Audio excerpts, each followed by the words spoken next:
सर्वांना जय भीम, नमो बुद्धाय. सर्वांनी डोळे बंद करा. दीर्घ श्वास घ्या आणि दीर्घ श्वास सोडा. असं 5 वेळेस करायचं आहे.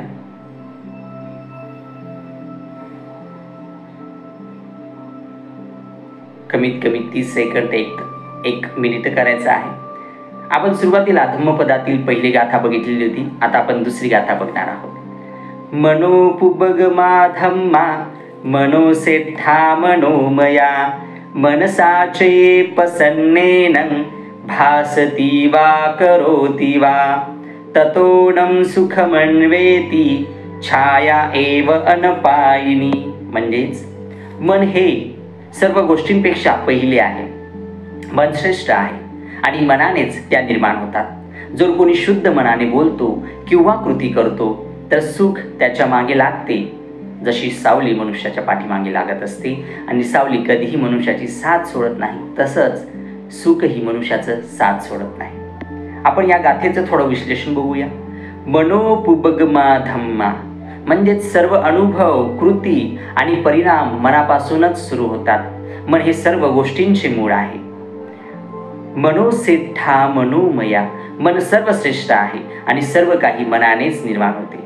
चांगले वाईट परिणाम मनाच्या स्वभावावर अवलंबून असतात. मनसाचे प्रसन्नेन शुद्ध, करुणायुक्त आणि प्रज्ञेने परिपूर्ण मनाने केलेली कृती किंवा बोलणे सुखद परिणाम देते.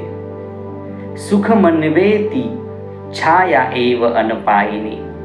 शुद्ध मनाने केलेल्या कृतीमुळे सुख व्यक्तीचा सावलीप्रमाणे पाठलाग करते, जी कधीही साथ सोडत नाही.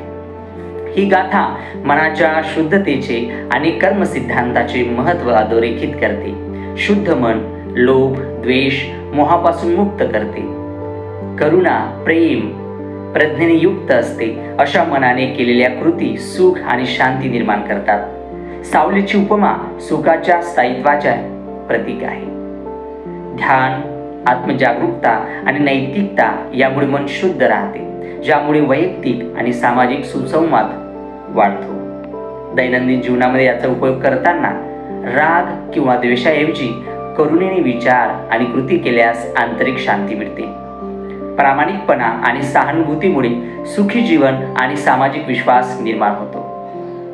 मनशुद्धीकरणासाठी ध्यान आणि शील यांचा अवलंब करून सकारात्मक कर्म निर्माण होते. पहिली गाथा दूषित मनाच्या दुःखद परिणामांवर तर दुसरी गाथा शुद्ध मनाच्या सुखद परिणामांवर जोर देते. दोन्ही कर्मसिद्धांत आणि मनाच्या मध्यवर्ती भूमिकेवर आधारित आहे.